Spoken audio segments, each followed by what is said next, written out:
everyone, it's Fertility Journals here. I know it's been a while. It's been crazy busy.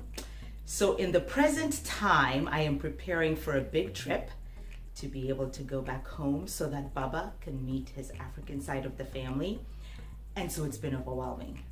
But I'm so excited to be going back to journaling again and just kind of reflecting and answering questions that I receive privately, of course, because as you guys know, most people that watch these videos are what we call the silent watchers, people that are going through the heartbreak of infertility and want to know information. And so if you're new, I'm Fertility Journals. I went through 12 cycles of IVF and we ended up being successful with our beautiful bouncy baby boy. And in my channel, you will actually be able to see my journey in having my own genetic child after being redirected to donor at the age of 41. I did conceive my son at, I think the egg retrieval was when I was 43 and a half years old.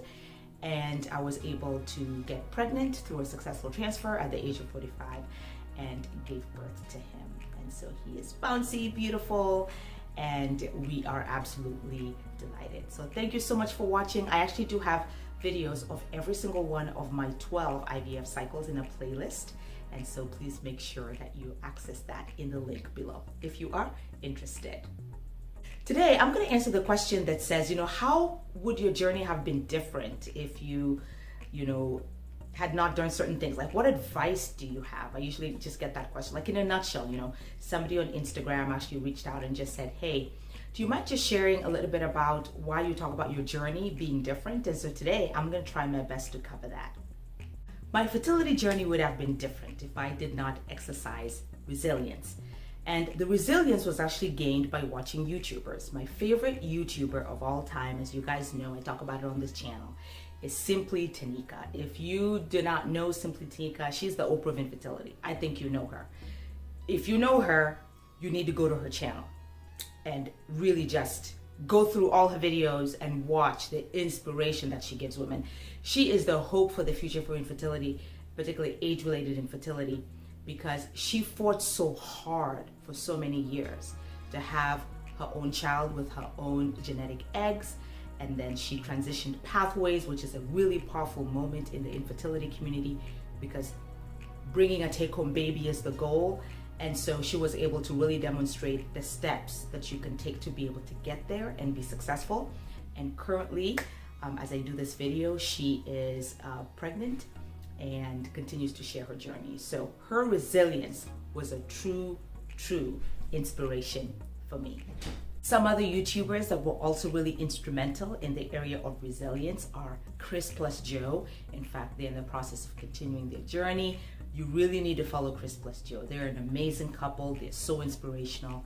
And they just did an update for 2023, but you could definitely take a look at their journey to be able to gain inspiration and motivation, and most importantly, resilience. And then there's another YouTuber that I think a lot of people don't know. Her name is Fruitful. And Fruitful actually appeared on ABC News. So she is actually a fertility warrior with her husband at the time. She's now divorced. And she has a wonderful daughter called Victory. I love that name. Yes, it was really a victory. But those are some examples of the resilience that I think really impacted my journey. And really, without that, would have made my journey different. The second piece of inspiration that would have actually made my journey totally different if I had not run across this was the women who I consider. When I tell you there's so many strong women in this journey before us, women who paved the way. This woman was absolutely instrumental in allowing me to perceive my failures differently, because going through 12 cycles of mini IVF is not easy back to back. Her name is Jessica Hepburn. The reason I kept pulling through cycle after cycle, and the reason that I was going to be okay with failure, let me just relanguage that because Oprah taught me this. Failure is opportunity. The reason I was going to look at my cycles as an opportunity and I was able to recover and move forward was because of Jessica Hepburn. When you go through multiple cycles of IVF the way I did, you have to anticipate that it may also not work. That's just the reality of this journey. Not to say it's easy when you do 1, 2, or 3 and they don't work, but I knew that if I did 12, I didn't know how I was going to come out the other side. I mean, people were scared for me. My family was scared for me. I was scared for me. I was like, should I sign myself up at the psych ward just in case? But I met Jessica Hepburn, and Jessica Hepburn underwent 11 IVF cycles and did not come out with a baby. Yes, she underwent 11 IVF cycles. And we're not talking about mini IVF cycles, half a bit of Clomid, 75 IUs of menopause every other day. No. We're talking about conventional IVF, the big stuff, like those boxes of Medicaid, 11 of those.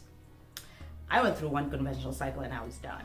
She is a true fertility warrior. And because of her sharing her journey and coming out on the other side to talk about a child-free life and how you can have hope again. And she gives steps. You should actually Google her. She's amazing. I'll actually put her link to her website. She's amazing because what she does is she actually encourages you to slowly start to live your life, to slowly start to rebuild, because IVF takes you away from it. And this journey can take you away from your life and the things that you loved before you discovered that you had infertility. And so she helped me incorporate those pieces back in because I was strategically preparing myself for the reality of these processes not to work. And so she is absolutely amazing. The third person that I will say really influenced my journey, and my journey would have been so different if it wasn't because of this person. Her name is Yelian. I don't know her last name, but she did a video, I'll link it below, on age-related infertility. One of the pieces of advice I give everybody, and you guys know by now in watching my channel, if you're interested in having a baby with your own genetic eggs, the number one thing you need to do with the clinic that you're going to work with is find out the data. You need to find out, is there any woman with your diagnosis and your age who has been successful at that clinic? Key here is diagnosis has to be the same, because if it's a different diagnosis, then you can't really look at that and as an example and emulate it and get the support and the hope you need. It has to be somebody that has the same diagnosis, relatively the same. And Yelian did. And she was the reason that I was confident in my choice in working with Dr. Yelian of the Life IVF Center, because she, like me, had the same diagnosis and she was able to have a son at the age of 45. And guess what? I had a son at the age of 45 and she was amazing. And so the data that gave me the hope and motivation to continue, the probability, I knew exactly how many cycles. I started comparing myself with beautiful younger women who have youth and beauty, because you can have infertility when you're younger, but the eggs, age is the number one factor. Age, because if they get that egg and you're young, you're gonna have that baby. But with us who are older, they may get the egg, but it may not work out. You may get pregnant, but you may miscarry because of quality. And so age is the number one factor. So I needed somebody who had that, and that was Yelian. Maybe I'll meet her one day. She's amazing. She still has a video up on Dr. Yelian's Life IVF Center website, so you should definitely check it out for motivation. The next, I would say, thing or situation that helped me with my journey was really motivational for me. And this would have changed the entire trajectory of my journey if I had not run into the wonderful, wonderful Phil and Alex. If you are not subscribed to Phil and Alex, you need to subscribe to Phil and Alex, because Phil and Alex are epitome of faith, love, commitment, compassion, trial of infertility. When I tell you they have lived this for years, you need to subscribe to it and watch. When I tell, don't watch the latest. You need to go back to the beginning. That's how you get all the help. Back to the beginning, and then binge watch all the videos. But Phil and Alex were amazing, particularly the video on PGTA testing.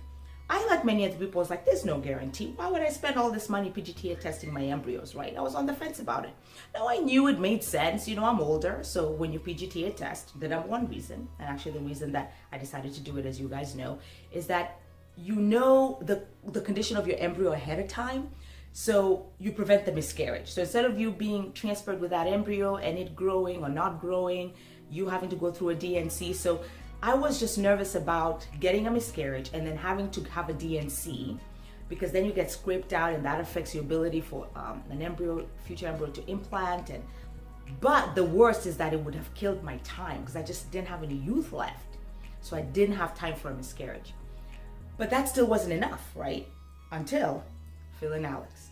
Phil and Alex went through years of transfers, miscarriage after miscarriage after miscarriage. Then they decided to, they found out the causes, right? Because when you miscarry, they can tell you why. And then they decided to unthaw. So all the eggs that they had frozen, embryos rather, that they had frozen, they thawed them, tested them, and then they found out the condition of the embryos. And that's when I was like, oh my gosh, it would have shaved years out of their journey. You know what was funny? If you look back at all her videos, her latest video, she actually transferred all the embryos they had left. And the actually one was mosaic, and the others had some abnormalities, and the pregnancy did not take, unfortunately.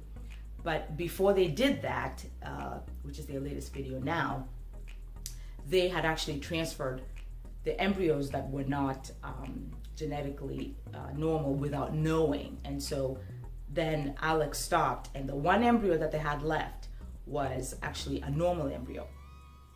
Eventually the transfer didn't end up working, but you can definitely take a look at their channel, because it's a series of ups and downs, which is the reality of our journey. But what was so helpful for me, and it really did change my journey, was the fact that I knew that I needed a PGT test. So there was no day 3 embryo, there was no fresh transfer. That's out the window.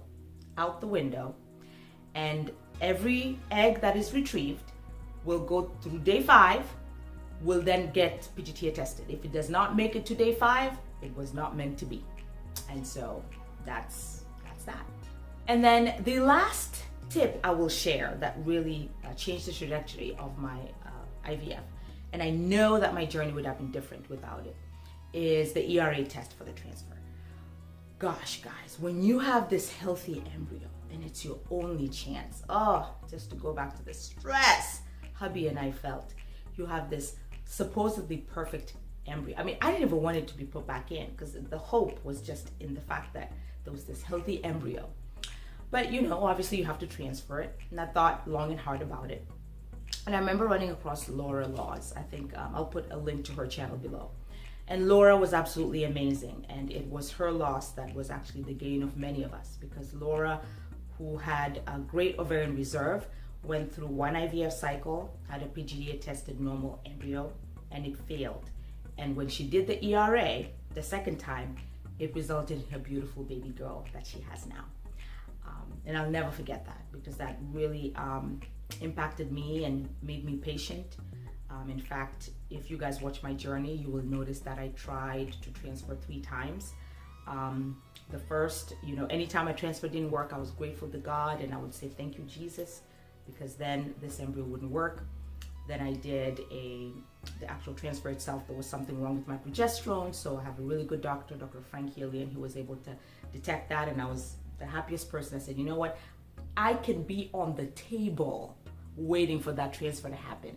And if you detect something, take that embryo back, because there was no playing with this embryo. I was going to give it a 99% chance, because obviously there's not a guarantee. And my third attempt actually worked. So, and what was interesting, guys, was when the ERA test results came back, I would have actually, Baba would not have been here, because my timing was off. And some people say, well, if you do it and your timing's on, then you waste. No. The thing about testing is that it gives you information. It gives you information. And so if you do the ERA and you find that the testing was perfect, then you at least know that the testing was perfect. But, for some of us, the testing is off. And so that's what happened for me. And, thankfully, because we did the ERA, I was able to adjust it based on the ERA results for the actual transfer cycle. All right, guys. So in a nutshell, those are some of the lessons that I learned of what could have actually made my IVF journey totally different. Thank you so much for watching. And until my next video, bye.